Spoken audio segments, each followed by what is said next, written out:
കോഴിക്കോട് ജില്ലാ കൃഷി ഓഫീസിന്റെ പ്രവൃത്തി തടസ്സപ്പെടുത്തി ടൈൽ പണി. ബദൽ സംവിധാനം ഒരുക്കാതെയാണ് ഓഫീസിലെ ടൈൽ മാറ്റൽ ജോലികൾ ആരംഭിച്ചത്. ജീവനക്കാർ വരാന്തയിൽ നിൽക്കുകയാണ്. സിനോജ് തോമസ് സ്ഥലത്ത് നിന്ന് ചേരുന്നു തത്സമയം. സിനോജ് തോമസ്, ഇന്ന് പ്രവൃത്തി ദിവസമാണ്, തിങ്കളാഴ്ചയാണ് എന്നൊന്നും അറിയാതെയല്ലോ ഈ പണിക്ക് കരാർ കൊടുക്കുന്നത്. എന്താണ് അധികൃതർ പറയുന്നത്?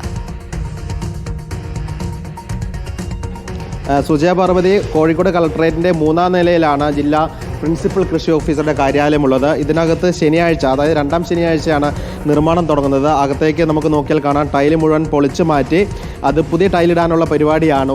ജീവനക്കാർ വന്ന് സാധാരണ പോലെ രാവിലെ 10 മണിക്ക് വന്നിരുന്നു. അവരെ നമുക്ക് കാണിച്ചു തരാം. ഇതിൻ്റെ പ്രശ്നമെന്ന് പറയുന്നത് പൊതുമരാമത്ത് വകുപ്പാണ് ഈ കരാർ കൊടുത്തിരിക്കുന്നത്. അവർ സെക്കൻഡ് സാറ്റർഡേ ആയതുകൊണ്ട് വന്ന് പെട്ടെന്ന് ടൈല് പൊളിച്ചു. പഴയ ടൈലാണ്, ഒരു 5-7 വർഷം മുൻപിട്ട ടൈലാന്ന് പറയുന്നത്. അത് പൊളിച്ചു മാറ്റി പുതിയ ടൈലിടാനുള്ള പരിപാടിയാണ്. പക്ഷേ ഓഫീസ് ക്രമീകരണം നടത്തിയിരുന്നില്ല. ഓഫീസിനകത്തുള്ള കമ്പ്യൂട്ടറുകൾ, ഫയലുകൾ, പ്രിൻ്ററുകൾ ഇതൊക്കെ തന്നെ വരാന്തയിൽ കിടക്കുന്നത് നമുക്ക് കാണാം. ഞങ്ങൾ വന്ന സമയത്ത് വരാന്തയിൽ നിറച്ച് ജീവനക്കാരുണ്ടായിരുന്നു. കാരണം 10-70-ലധികം ഉദ്യോഗസ്ഥർ ജോലി ചെയ്യുന്ന ഒരു സ്ഥലമാണ്. ഈ വരാന്തയിൽ നിറച്ചും ജീവനക്കാരുണ്ടായിരുന്നു. അവർക്ക് ഇരിക്കാൻ സ്ഥലമില്ല എന്നുള്ള വസ്തു. നിങ്ങൾ ഇവിടുത്തെ സ്റ്റാഫാണോ?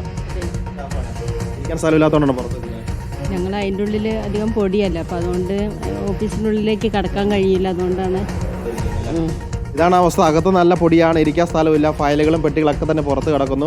ഞങ്ങൾ വന്ന സമയത്ത് ഇവിടെ നടക്കാൻ കഴിയാത്ത രീതിയിൽ ഉദ്യോഗസ്ഥരുണ്ടായിരുന്നു. നമ്മളെ കണ്ടിട്ട് എല്ലാവരും അതിൽ ഇതിലൊക്കെ തന്നെ മാറിയതാണ്. കാരണം ഇതിനൊരു ബദൽ സംവിധാനം ഒരുക്കിയിരുന്നില്ല. നമ്മൾ ചോദിച്ച സമയത്ത് ഉദ്യോഗസ്ഥർ പറഞ്ഞത് അകത്തേക്ക് തന്നെ അവിടെയുള്ളവരൊക്കെ തന്നെ അകത്തോട്ട് കയറ്റും നമുക്ക് കാണാം. എല്ലാവരും അകത്ത് കയറും എന്ന് പറയുന്നുണ്ട്. കാരണം ഈ മുറിയിലേക്ക് നോക്കൂ, ഇതാണ് ഓഫീസിൻ്റെ അവസ്ഥ. ബാക്കിയുള്ള ഓഫീസിലുള്ള അവസ്ഥയാണ് ഈ കാണുന്നത്. ചാക്ക് കെട്ടുകൾ, ഫയലുകളൊക്കെ തന്നെ ഇട്ട് ഡംപ് ചെയ്ത് നിറച്ചിരിക്കുകയാണ്. അവർക്ക് ഇവിടെ ഇരുന്ന് ജോലി ചെയ്യാൻ പോലും സ്ഥലമില്ലാത്തൊരവസ്ഥ. ബാക്കിയുള്ള ജീവനക്കാരെ വേങ്ങേരിയിലുള്ള കൃഷി വകുപ്പിൻ്റെ കീഴിലുള്ള ഒരു മാർക്കറ്റുണ്ട്, അവിടേക്ക് മാറ്റുമെന്നാണ് അറിയിച്ചിരിക്കുന്നത്. ഈ ഓഫീസ് ആയതുകൊണ്ട് തന്നെ ലാപ്ടോപ്പ് ഉപയോഗിച്ച് ജോലികൾ ചെയ്യാമെന്ന് പറയുന്നു. പക്ഷേ ഈ ബാക്കിയുള്ള സ്ഥലത്തേക്ക് നോക്കും, മുഴുവൻ ചാക്കുകെട്ടും ഫയലുകളൊക്കെ തന്നെയാണ്. ഇതിനകത്തിരുന്ന് ഇവർക്ക് അങ്ങനെ ജോലി ചെയ്യും. ബാക്കി എല്ലാവർക്കും ഇരിക്കാനുള്ള സൗകര്യമില്ല.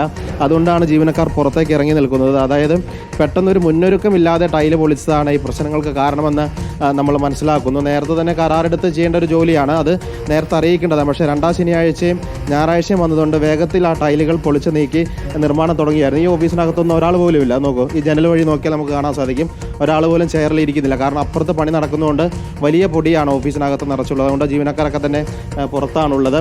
അവർക്ക് അവിടെ ഇരുന്ന് ജോലി ചെയ്യാൻ പോലും കഴിയില്ല. കാരണം അത്ര വലിയ പൊടിയുണ്ട്. അവിടുത്തെ ഫയലുകളൊക്കെ തന്നെ ഇവിടെ കൂട്ടിയിട്ടിരിക്കുകയാണ്. അങ്ങനെ ജീവനക്കാർ ബാക്കിയുള്ള 2-3 മുറിയുണ്ട്, ആ മുറികളിലേക്ക് മാറിയിരിക്കുന്നു. ബാക്കിയുള്ളവരൊക്കെ തന്നെ ബദൽ സംവിധാനം ഒരുക്കാതെയാണ് കൃഷി ഓഫീസിൽ ഈ ടൈൽ മാറ്റൽ പ്രവൃത്തികൾ നടക്കുന്നത്. എന്തുകൊണ്ട് ബദൽ സംവിധാനം ഒരുക്കിയില്ല? ഈ പ്രവൃത്തി ദിവസം തടസ്സപ്പെടുത്തിയാണോ ഇങ്ങനെയുള്ള നവീകരണ പ്രവൃത്തികൾ നടത്തേണ്ടത് എന്ന ചോദ്യം വകുപ്പിന് തന്നെ ഉത്തരം പറയേണ്ട ചോദ്യമായി നിൽക്കുകയാണ്.